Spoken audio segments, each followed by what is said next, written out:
Hello, everyone. Welcome to the Jewish Week Online. I'm your host, Aaron Herman. Did you know that 75 to 90% of Jewish organizations are going to have to look for senior leaders in the next 5 years? So where are these leaders coming from? For the opportunity to attend an Advancing Jewish Professionals event in New York City to learn more. Let's take a closer look. Retention is an important part of any organization's plan. And in the Jewish communal field, it's really been a new way of looking at how things work. So tell us a little bit about your organization. Yeah, so Leading Edge was started a little over 2 years ago to really deal with exactly that. There's a recruitment and retention issue in the Jewish community, and we believe that you first have to tackle recruitment or retention, and then recruitment will follow. So Leading Edge was brought to life really by 15 funders who saw that there was a leadership pipeline real problem in the Jewish community. We don't have a bench. We don't have the kind of leadership development that is necessary to lead to a pipeline that once a CEO steps down, there are 50 candidates both within the organization and outside that could really take over. So that's our mandate, to really build the leadership pipeline for the Jewish community, and we try to do that through some culture work, so really looking at how can we make Jewish organizations great places to work.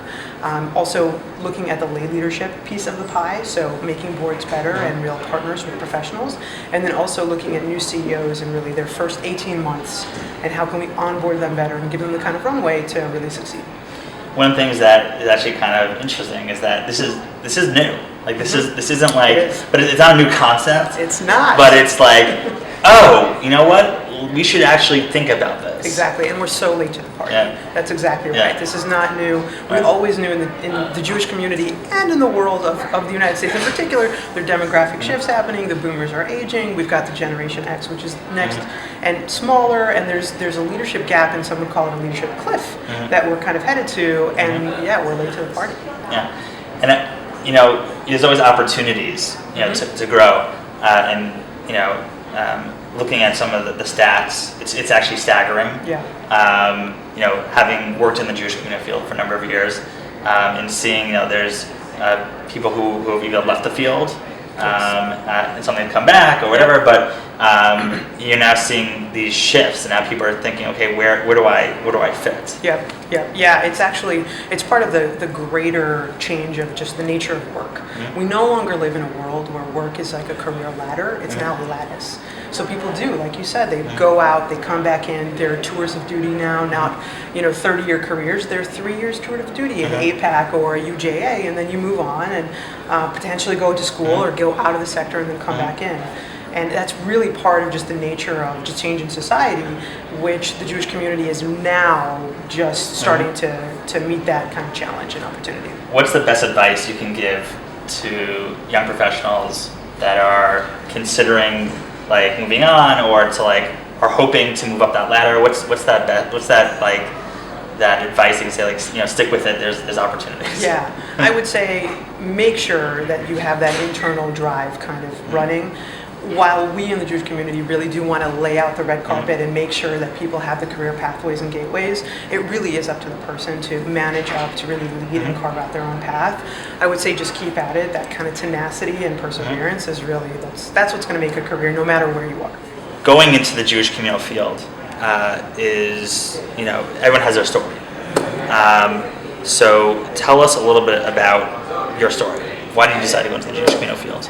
So it's a great question. I think that a lot of it for me came down to mentors, people that I admired, and really through experience. I always loved camp. I think everyone loves camp, but the more I became immersed in it, the more I realized that the law school, med school, business school path, was not where I wanted to be. This is what I wanted to do. It's where I wanted to focus my time, and I haven't turned back. Yeah, I think that the makeup of a Jewish community professional, if it's a fundraiser or a programmer, even an admin, everyone has the GNA, why they want to make a difference in the community. But a lot of people don't understand what it means to be a Jewish community professional.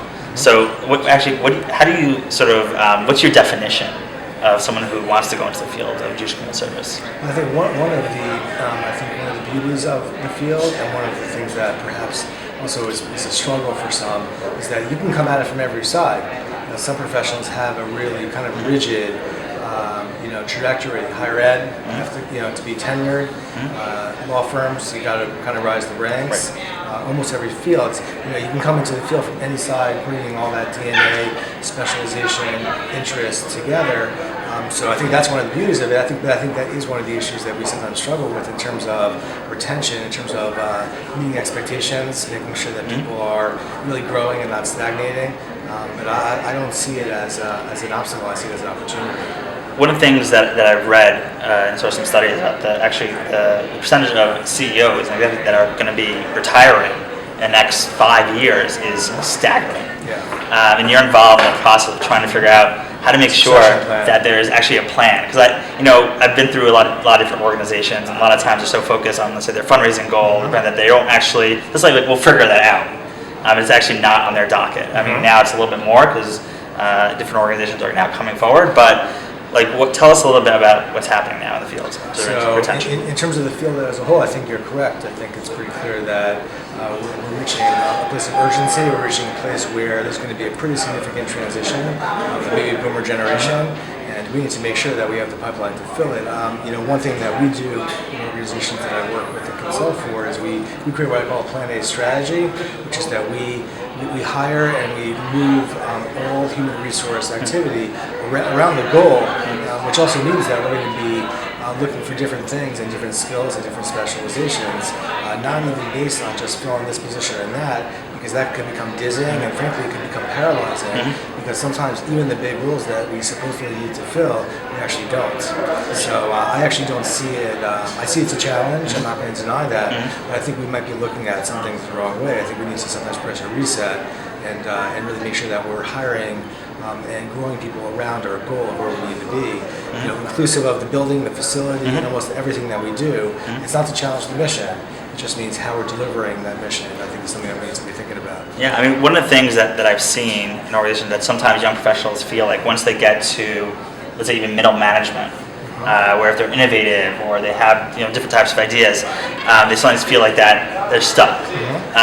What's the best advice to give to someone who is in that situation where they still have that passion, they have that drive, and they want to continue? What do you tell that person? So it's a great question. I mean, I think it's the right question. I'm a believer in right people, right seats, right time, and those are really important ingredients. And that's not cliche. You got to make sure that you're always growing and moving in the right direction. And sometimes that means out. Meaning sometimes you need to be thinking outside and getting that guidance and making sure that it's not about hitting walls, it's about maybe expanding your horizons.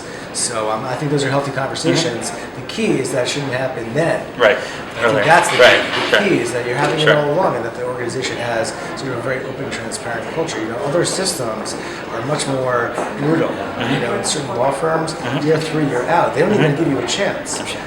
And so I think one other thing that for perspective is that there's a return on investment for our alumni. We run a program called Find Them, Grow Them, Keep Them, where we essentially try to create a momentum of growth within our organization. But there's another platform called Launchpad. Our educational systems are all about growing people outside. And I actually believe that the return on investment, when you put people in the right trajectory, including outside, I think it pays dividends because it works in business and I think it can work in our community. It comes back as in the form of donors. It comes back in the form of ambassadors, people that get you. And I think it's all about how you approach it. And I think it can work in a very, very efficient. And actually, I think the investment in the long run will be even more. So Foundations came together to form a new organization to help sort of with that thinking. Tell us a little bit about how that's going right now. It's been incredible. We were engaged in a lot of this work, thinking about it. When you have a baseline of how you compare to the industry, to the cohort you're in, there's a certain peer pressure I think that kicks in.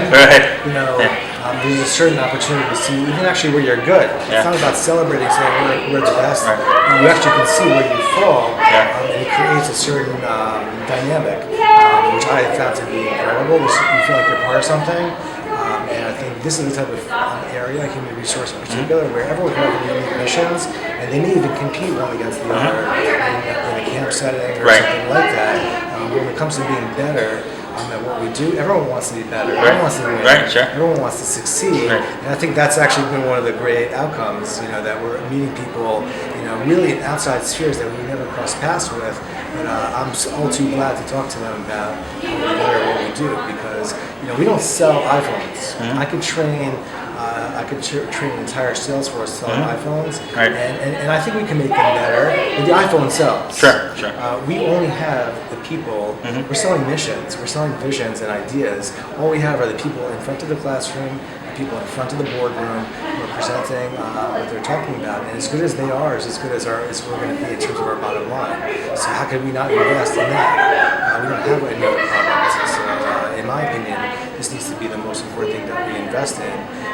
And thankfully, with leading edge and organizations like that taking the lead, we'll play a small part in it. As a nonprofit professional, you've been working for the OU for a number of years, and you actually have an interesting story because a lot of professionals actually go to different organizations. Right. So tell us, what was your passion? Why did you get into the Jewish community field? That's an excellent question. I grew up in a traditional home to two Israeli parents. There's a lot of family in Israel, and I went to Hebrew school, and I went to Hebrew high school and public school, and it was just always something that was on my mind to visit family in Israel. And I really enjoyed that. And I also really enjoyed doing stuff with computers. And I never thought that I could combine the two passions to one another. And I found an opportunity with MTSY and OU to really bring two passions together, and I've been blessed that they enjoy working with me. I enjoy working with them the past 7 years or so, and it's keeps growing. So I'm able to stay with them. And right now, I guess you're a mid-executive. Do you have that goal? Is there another do you see opportunity now? One of the things we're actually discussing tonight is retention. Right. I think so. What are you seeing? With you and your other friend colleagues, is there a plan? That's an excellent question. For me personally, I feel like I found myself a niche. Yeah. So I don't think it follows necessarily the traditional trajectory. So I'm going to sort of ride this wave until I can no longer do so. But I think in terms of in the Jewish space, I think with the work with Leading Edge and Gali, there's a lot of talk going on right now, and it has translated, as hopefully you'll hear tonight, into serious talk in the OU about these paths. So I think that people are optimistic about it, and sometimes even in moments of frustration, they might not feel that way, but they know that they have an outlet to have these conversations, which is something that's new, and I think it's promising for them. So yeah, I think people are optimistic. As you can see, strategy is key for Succession, and Jewish organizations need to start planning now. And organizations like Leading Edge is providing the tools to ensure a strong and vibrant Jewish community for years to come. This is Aaron Herman, and thank you for watching.